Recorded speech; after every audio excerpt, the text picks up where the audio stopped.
코스피가 오후 들어서도 하락권을 맴돌며 2,600선 인근에서 공방을 벌이고 있습니다. 지난 주말 신용평가사 무디스가 미국 신용등급을 강등시킨 영향으로 풀이됩니다.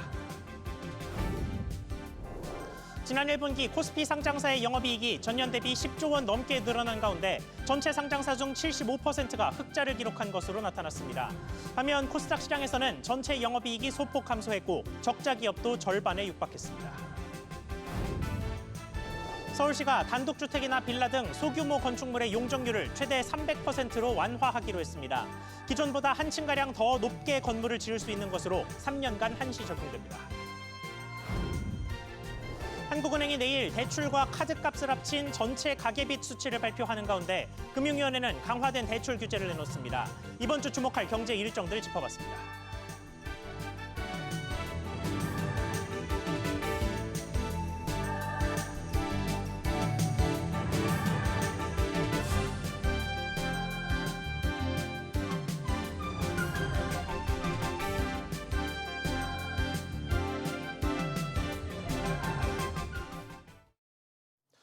여러분 안녕하십니까?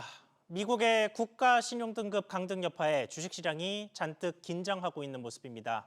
코스피 오전 중에 2,600선이 붕괴했다 조금 회복하나 싶더니 다시 하락폭을 키우면서 2,600선에서 공방을 벌이고 있습니다. 마감 앞둔 금융시장 상황 알아보겠습니다. 송태희 기자.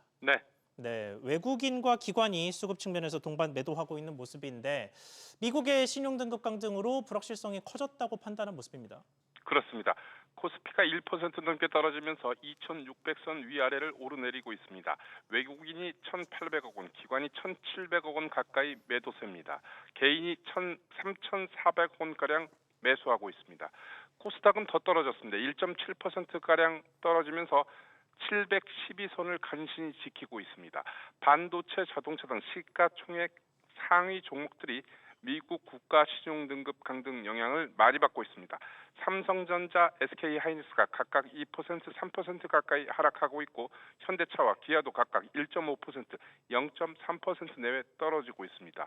조선업종도 약세입니다. 한화오션, 삼성중공업이 각각 2% 이상 하락하고 있고 HD 현대중공업, 공공업은 보합세입니다. 네, 그리고 선방하고 있는 업종들도 좀 짚어보겠습니다. 2차 전지주가 선방하는 모습이에요. 네, 비교적 선방하고 있는데 바닥론이 확산되면서 LG 에너지 솔루션이 0.3% 안팎 오르고 있습니다. 유상증자 소식에 삼성 SDI가 3% 가까이 오르고 있고 포스코 퓨처엠도 3% 이상 오르고 있습니다. 네이버와 카카오는 각각 1.5%, 2.5% 안팎 내리고 있습니다. 대형 화재로 금호타이어가 7% 이상 급락하고 있습니다. 아시아 증시도 대체적으로 약세입니다. 일본 니케이가 0.7%, 홍콩 항생이 0.2% 안팎 하락 중이고 대만 가구원은 1% 이상 떨어지고 있습니다. 상해 조합은 혼조세입니다. 달러원 환율은 큰 변동 없이 달러당 1,398원 안팎에서 거래되고 있습니다. SBS 비즈 송태입니다. 지난주까지 시장의 등락을 결정했던 1분기 실적 시즌이 마무리된 가운데 코스피와 코스닥 상장사의 희비가 엇갈린 것으로 나타났습니다. 코스피 상장사들은 어려운 경제 환경에서도 실적의 성장에 성공했지만 코스닥은 분위기가 좋지 못했습니다. 엄하은 기자. 네, 엄하은입니다. 네, 코스피부터 보겠습니다. 실적 어땠습니까? 한국거래소가 코스피 12월 결산법인의 실적을 분석한 결과 연결 기준 636개사의 지난 1분기 영업이익은 56조 9천억 원으로 1년 전보다 23.5%인 10조 8천억 원 늘었습니다. 같은 기간 매출액은 47조 3천억 원 증가한 759조 원, 단기 순이익도 15조 넘게 늘어난 51조 5천억 원으로 집계됐습니다. 연결 매출액 비중 10.42%를 차지하는 삼성전자를 제외해도 매출액과 영업이익, 순이익은 모두 늘었습니다. 조사 대상 상장사 중 순이익 흑자 기업은 478개사로 전체의 75% 수준이었습니다. 업종별로 보면 운송차고, 전기전자, 제약 등 15개 업종의 매출이 증가했지만 비금속과 건설 등 5개 업종에선 감소했습니다. 네, 그러면 상대적으로 안 좋았다는 코스닥 시장 상황은 어땠습니까? 코스닥 시장 상장사 1,212곳의 1분기 영업이익은 2조 2천억 원으로 1년 전보다 2.36% 줄었습니다. 같은 기간 매출액은 67조 8천억 원으로 2조 8천억 원 늘었지만 당기순이익은 1조 5천억 원으로 5천억 원 넘게 줄었습니다. 영업이익률은 3.31%로 0.23%포인트 하락했습니다. 적자를 기록한 상장사는 전체의 46%로 집계됐습니다. 업종별로 보면 정보기술 서비스와 유통업의 매출액이 전년 동기 대비 각각 16.53%와 13.86% 증가했고 건설업은 15.33% 감소했습니다. SBS 비즈 엄하은입니다. 자, 이번 주부터 저희 뉴스에서 매주 월요일 한 주간 주목할 경제 일정들 키워드를 통해서 자세히 짚어보겠습니다. 그 첫 수서 함께 진행할 박규준 기자 나와 있습니다. 자, 박 기자. 예. 일단 이번 주 주목해야 되는 키워드를부터 좀 보겠습니다. 네, 총 4가지로 정리를 해봤는데요. 네. 1분기 가계신용, 3단계 DSR, 이 자동차 수출입, 또 이 4월 생산자 물가 이렇게 정리를 해봤습니다. 알겠습니다. 자, 4개 중에 첫 번째부터 보겠습니다. 1분기 가계신용 키워드부터 짚어주시죠. 네, 일단 이 가계신용이라는 개념부터 설명드리면요. 이 전체 금융권 가계대출에다가 이 카드 결제까지 합친 총 가계빚을 말하는데요. 내일 한국은행이 이 1분기 가계신용 수치를 발표합니다. 직전 4분기에는 이 수치가 1,927조 원으로 역대 최대치를 기록을 했는데요. 보시는 것처럼 이제 3분기 연속으로 증가가 됐는데 이번에 4분기 연속 불어날지 아니면 한풀 꺾일지가 주목이 됩니다. 예. 아무래도 시장에서는 1분기 토지거래 허가구역 일시 해제에다가 또 금리 인하 추세를 반영해서 가계부채가 더 불어났을 것이라는 관측에 더 힘이 실리긴 합니다. 알겠습니다. 이게 가계빚을 억제하려는 정부의 기조와는 좀 반대 흐름이 보일 가능성이 높은 상황인 건데 자연스럽게 두 번째 키워드로 이어집니다. 더 강화된 대출 규제가 이번에 발표가 되죠. 네, 내일 금융당국이 이 3단계 스트레스 DSR 방안을 내놓게 되는데요. 예. 이 스트레스 DSR 제도는 이 미래 금리 인상분까지 반영해서 가산금리를 추가로 더해서 이 대출 한도를 줄이는 방향으로 한다는 게 핵심입니다. 수도권 지역의 가산금리는 1.5%로 올리고 지방은 이보다는 낮게 적용하는 방안이 거론이 됩니다. 시행일은 오는 7월부터 해서 아무래도 은행에서 대출받기가 한층 까다로워질 걸로 보입니다. 네, 알겠습니다. 세 번째 키워드 보겠습니다. 우리의 주력 산업 중에 하나죠. 자동차 부문의 관세 타격이 과연 얼마나 있었느냐, 이 부분을 가늠해 볼 수 있는 지표입니다. 네, 맞습니다. 내일 이 산업통상자원부가 이 4월달 자동차 산업의 이 동향을 발표하게 되는데요. 아무래도 시장의 주목은 이 트럼프 정부가 수입 자동차에 25% 관세를 부과한 게 이 4월 초라는 점에 주목하고 있습니다. 우리 자동차 수출에 얼마만큼 타격이 있을지 확인할 수 있을 걸로 보이는데요. 이 가운데 이번 주에 이 정부 대표단은 미국을 찾아서 미 통상정책을 총괄하는 무역대표부 이 미 USTR과 2차 기술 협의에 착수한 상황입니다. 알겠습니다. 자, 마지막 키워드입니다. 4월 생산자 물가가 발표되는군요. 그렇습니다. 이번 주 금요일인데요. 이 한국은행이 4월 이 생산자 물가 지표를 내놓습니다. 이 지표는 이 시차를 두고 소비자 물가에 반영되기 때문에 중요한 지표입니다. 예. 이 3월에는 2월과 비슷한 수준을 유지한 가운데 석유와 가스 가격은 하락했고요. 돼지고기와 계란 가격은 뛰었는데요. 아무래도 다음 주 목요일에 한국은행이 기준금리 결정을 앞두고 있어서 4월 물가 지표가 더욱 주목되는 상황입니다. 네, 앞으로 이렇게 매주 월요일 주간 주요 경제 키워드들 짚어보겠습니다. 박 기자 잘 들었습니다. 이어서 대선 흐름 짚어보겠습니다. 이번에는 주요 후보들이 일제히 노년층을 향한 메시지를 쏟아냈습니다. 빈곤 무채부터 연금, 주택 활용까지 해법은 저마다 달랐습니다. 지웅배 기자, 우선 이재명 후보는 어떤 이야기 내놨습니까? 네, 이재명 더불어민주당 대선 후보는 오늘 서울 용산구 대한노인회관을 찾았는데요. 이 후보는 국가경제 성장에 그간 노인의 기여를 높게 평가하면서 이들 빈곤율에 대한 우려도 전했습니다. 대한민국에서 노인 빈곤율이 매우 높은 편인데 노인 세대들의 어려움도 가중되지 않을까 그런 생각이 듭니다. 이번 위기를 극복하는 데도 많은 조언 주시고. 앞서 민주당은 재작년 당내 노인 폄하 논란으로 노인회와 갈등을 빚은 바 있는데요. 이번 만남이 관계를 회복하고 장년층 지지를 호소하기 위한 포석으로 풀이됩니다. 다만 구체적 노인 공약이 제시되진 않았습니다. 네, 김문수 후보도 노인이 타깃이었죠. 네, 김문수 국민의힘 대선 후보도 오늘 이 후보에 앞서 대한노인회를 방문했는데요. 김 후보는 이 자리에서 근로소득에 따라 줄어드는 노령연금 감액 제도를 폐지하고 소득 하위 50% 이하 노인을 대상으로 기초연금을 월 40만 원까지 단계적으로 인상하겠다고 밝혔습니다. 이어 간병비 지원 확대와 치매노인 보호 서비스 이용 시간 확대도 공약했습니다. 개혁신당 이준석 후보 역시 주택연금 가입 자격 완화로 노인 공약 행렬에 가세했습니다.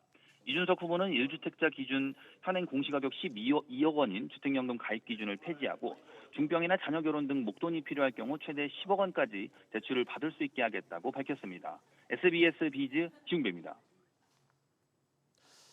경기가 어렵습니다만 해외여행 수요는 꾸준히 늘어나고 있습니다. 그에 따라서 여행 중에 카드 분실이나 도난 사고도 빈번하게 일어나고 있는데요. 휴가철을 앞둔 시점, 이런 카드 사고가 발생했을 때 어떻게 대처해야 하는지 알아보겠습니다. 신성우 기자. 네, 신성우입니다. 네, 가장 먼저 뭘 해야 합니까? 네, 금융감독원에 따르면 해외에서 카드를 분실하거나 도난당했을 때 즉시 신고부터 해야 합니다. 신용카드사는 카드 분실, 도난 등의 통지를 받은 날로부터 60일 전까지의 기간에 생긴 부정 사용에 대해 책임을 지는데요. 바꿔 말해 빠르게 신고해야 부정 사용에 대해 최대한 보상을 받을 수 있습니다. 이때 귀책의 정도에 따라 고객에게도 책임 부담 금액이 발생해 전액을 보상받지 못할 수 있다는 점도 유의해야 합니다. 특히 전자금융업자가 발행하는 트래블 카드는 여신 전문 금융업법이 적용되지 않아 신고 전 발생한 부정 사용 금액에 대해 보상 의무가 없는 만큼 주의해야 합니다. 다만 신고 접수 이후에 발생한 부정 사용 금액은 보상하므로 역시 분실 후 빠른 신고가 필요합니다. 알겠습니다. 자, 다음 이야기로 넘어가서 카드 할부 등을 결제할 때 결제한 사람의 대항 수단으로 항변권이라는 게 있다는데 이게 만능은 아니라면서요? 네, 그렇습니다. 할부 항변권은 할부 계약 기간 도중 자녀 할부금의 지급을 거절할 수 있는 권리를 말하는데요. 서비스나 상품을 제대로 제공받지 못할 경우에 행사할 수 있습니다. 다만 서비스를 제공받지 못했다는 것을 입증해야 하다 보니 할부 거래가 종료될 때까지 계약 내용이 기재된 계약서를 반드시 보관해야 합니다. 금융당국은 또 상행위를 목적으로 할부 계약을 체결하는 경우 할부 항변권을 행사할 수 없다고 설명했는데요. 예를 들어 SNS 광고 대행사와 체결한 온라인 광고 계약이나 렌탈업체와 체결한 자판기 설치 계약 등입니다. 이 밖에 농수산물, 축산물과 의약품 등을 할부로 거래하는 경우에도 할부 항변권 대상이 아닙니다. SBS 비즈 신성우입니다. 건설 경기의 극심한 부진 속에 서울시가 소규모 재건축 사업의 활성화 방안을 내놨습니다. 소규모 건축물의 용적률을 완화해서 즉 더 높게 지을 수 있도록 허락해서 열악한 주거 환경 개선에 속도를 낸다는 계획인데 취재기자 연결해 보겠습니다. 우형준 기자. 네, 우영준입니다. 네, 완화의 대상과 폭이 얼마나 됩니까? 네, 서울시는 소규모 건축물의 용적률을 2종 지역은 기존 200%에서 250%로, 3종 지역은 250%에서 300%로 각각 법적 상한까지 3년 동안 한시적으로 완화하는 조례를 시행하기로 했습니다. 적용 대상은 대규모 재개발, 재건축 사업보다 건설 경기 악재에 더 큰 영향을 받는 소규모 사업입니다. 빈집과 소규모 주택정비법에 따라 부지 10,000제곱미터 미만 소규모 재건축, 부지 5,000제곱미터 미만의 소규모 재개발, 36가구 미만 자유주택 정비사업 등이 대표적입니다. 건축법에 따라 건축 허가를 받는 경우에도 용적률 완화 혜택을 받을 수 있습니다. 제2종 일반 주거지역의 경우 건폐율 60%일 때 기존 3, 4층 높이의 건축물을 4, 5층 높이까지 높여서 높게 지을 수 있습니다. 다만 주거용 다가구와 공동주택은 한 가구당 전용 면적 85제곱미터 이하, 오피스텔도 1호당 전용 면적 85제곱미터 이하여야 합니다. 사업 면적이 2만 제곱미터까지 가능한 가로주택 정비사업은 대상에서 제외됩니다. 네, 그러면 거주용 건물들 말고 상가주택이나 업무시설도 포함됩니까? 네, 그렇습니다. 상가주택과 업무시설 등 비주거시설 건축 시에도 10%에서 25% 면적 증가 효과가 있어 소규모 건축 사업 전반에 대한 사업성이 개선될 것으로 보입니다. 서울시는 그동안 사업성이 낮아 정비에 어려움을 겪던 노후 연립, 다세대 주택의 재건축이 활성화할 것으로 기대하고 있습니다. 공사 중인 사업장도 설계 변경을 통해 용적률 완화가 가능할 전망입니다. 서울시는 소규모 건축물의 용적률 완화를 위해 앞으로 3년간 약 10,000가구를 공급한다는 계획입니다. SBS 비즈 우형준입니다. 최근 우리 경기의 하방 압력에 앞서 보신 건설 경기 부진이 한몫했다는 것은 여러 통계가 입증하고 있습니다만 서울시의 부동산 시장은 조금 다릅니다. 신규 공급이 부진한 것은 맞지만 기존 시장은 열기가 충분히 빠지지 않는 모습인데요. 특히 시장을 뒤흔들었던 토지거래 허가구역의 확대 재지정 이후 규제 지역을 둘러싼 배후 지역으로 풍선 효과가 뚜렷하게 나타나고 있습니다. 윤지혜 기자, 토허제 재지정 이후에 이제 55일이 지났습니다. 분위기가 어떻습니까? 네, 이후 해당 지역 아파트 매매 자체가 급속하게 얼어붙었습니다. 서울시는 규제로 묶이지 않은 인근 지역의 집값이 오르는 이른바 풍선 효과가 나타나지 않았다고 밝혔지만 3월 이후 지금까지 마포구와 성동구, 강동구 등에선 잇따라 신고가가 나오고 있습니다.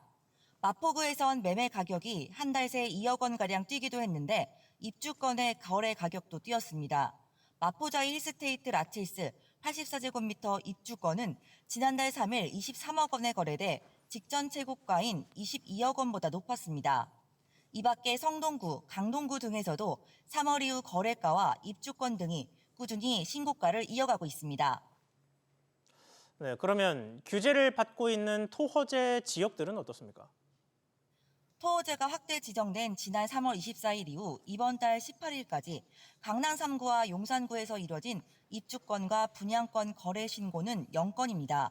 입주권은 재개발 재건축 조합원이 앞으로 지어질 새 아파트에 입주할 수 있는 권리를 말하고요. 분양권은 일반인이 청약을 통해 새 아파트에 입주할 수 있는 권리를 의미합니다. 실거주 2년 의무 등 토호제 규제 부담이 수요자들에게 부담이 됐을 것으로 분석되는데요. 이와 함께 강남 3구 아파트가 계속 오르다 보니 입주권과 분양권 보유자들이 매도 시점을 늦추려는 분위기도 영향을 미친 것으로 분석됩니다. SBS 비즈 윤지혜입니다. 배달앱 1위인 배달의 민족이 CJ의 OTT 서비스 티빙과 손을 잡았습니다. 배달업계 2위인 쿠팡이츠가 박자 추격해 오면서 OTT로 정면 승부에 나선 셈입니다. 정대한 기자. 네, 정대한입니다. 네, 이번 결합 상품의 내용부터 먼저 보죠. 네, 배달의 민족은 다음 달 2일부터 티빙을 이용할 수 있는 멤버십 상품을 추가합니다. 멤버십에 가입하면 배민의 무료 배달과 티빙의 광고형 스탠다드 서비스를 함께 이용할 수 있는데요. 멤버십 요금은 배민클럽 월간 이용료 1,990원에 3,500원을 더한 5,490원으로 양사의 기존 상품을 더한 비용보다 2,000원 저렴합니다. 양사는 다음 달 2일부터 8월까지 3개월간 멤버십 가입 첫 달에 한해 2,090원의 상품을 이용할 수 있는 프로모션을 진행하는데요. 배민은 티빙 외에도 커머스, 디지털 콘텐츠 등 다양한 서비스와 제휴한다는 방침입니다. 네, 그러니까 쿠팡 이츠와 쿠팡 플레이가 누리고 있는 시너지를 제휴를 통해서 좀 맞춰보겠다 이런 의도로 보입니다. 네, 그렇습니다. 본업인 배달만으로는 차별화가 어려워진 상황에서 더욱 다양한 부가 서비스를 제공해 이용자를 확보하기 위한 것으로 풀이됩니다. 경쟁사인 업계 2위 쿠팡이츠는 월 7,890원의 와우 멤버십 혜택을 앞세워 점유율을 높여오고 있는 상황인데요. 지난달 쿠팡이츠의 월간 활성 사용자 수는 1,044만 명으로 1년 전보다 약 56% 증가해 역대 최대 기록을 경신한 반면 업계 1위 배민은 2,175만 명으로 작년과 비교하면 10,000명 늘어나는 데 그쳤습니다. 여기에 쿠팡은 다음 달부터 와우 회원에게만 제공하던 OTT 서비스 쿠팡 플레이를 광고 시청을 조건으로 일반 회원들에게도 제공할 계획인데요. 이커머스와 배달, 그리고 OTT를 결합해 이른바 락인 효과를 강화하기 위한 전략으로 풀이됩니다. SBS 비즈 정대한입니다. 상습적으로 직원들의 임금을 안 주고 미루다가 체포되거나 구속된 업주들이 2년 새 3배 가까이 급증한 것으로 집계됐습니다. 이 중에 상당수는 엄벌에 처해질 상황에 돼서야 밀린 임금을 지급한 것으로 나타났습니다. 정광현 기자. 네, 정광현입니다. 네, 일단 어떤 식으로 직원들의 임금을 떼먹었습니까? 우선 장애인 직원들 명의로 대포 통장을 만들어 임금을 지속적으로 착취한 업주가 지난 3월 구속됐습니다. 해당 업주는 병원 의류 세탁업체를 운영하면서 최저임금도 안 되는 금액마저 제때 지급하지 않은 것으로 나타났습니다. 또 편의점을 여러 개 운영하며 사회초년생 청년들을 단기 고용한 뒤 연락이 두절된 업주와 외국인 청년에게 임금 체불은 물론 상습 폭행까지 해 죽음으로 내몬 농장주도 구속됐습니다. 고용노동부에 따르면 올 들어 지난달까지 이처럼 강제 수사에 나선 사례는 504건으로 1년 전보다 34% 넘게 늘었는데요. 재작년과 비교하면 2.6배 급증했습니다. 올 들어선 체포영장이 253명으로 절반에 달했고 압수수색이 49건, 구속수사 6명 등이었습니다. 네, 그리고 궁지에 몰리자 숨어있던 돈들이 튀어나오기도 했다고요. 그렇습니다. 직원 50명의 임금을 5억 8천만 원이나 체불한 미국 국적 IT 업체 사장의 경우 출국 정지 조치를 취하자 약 한 달 뒤 체불 임금을 모두 청산했습니다. 액수가 훨씬 적은 경우도 마찬가지인데요. 퇴직금 170만 원을 지급하라는 근로감독관 지시에 불응하고 출석도 거부하던 한 세무법인 사업주는 경찰서 유치장에 들어가고서야 그날 바로 전액을 지불했습니다. 또 인부 6명 임금 150만 원을 석 달 넘게 체불하던 한 건설업자도 체포된 후 당일 임금 청산에 나섰습니다. SBS 비즈 정광윤입니다.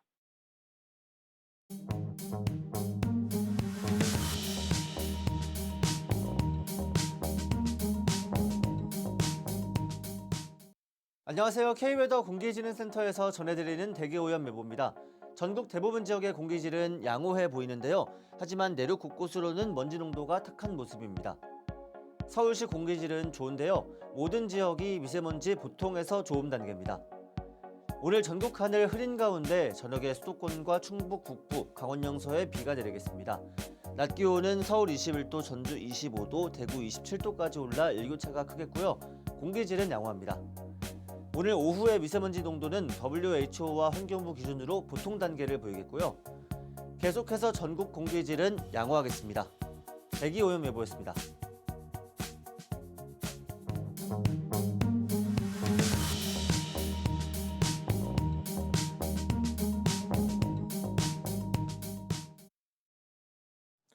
뉴스 마치겠습니다. 시청해 주셔서 고맙습니다.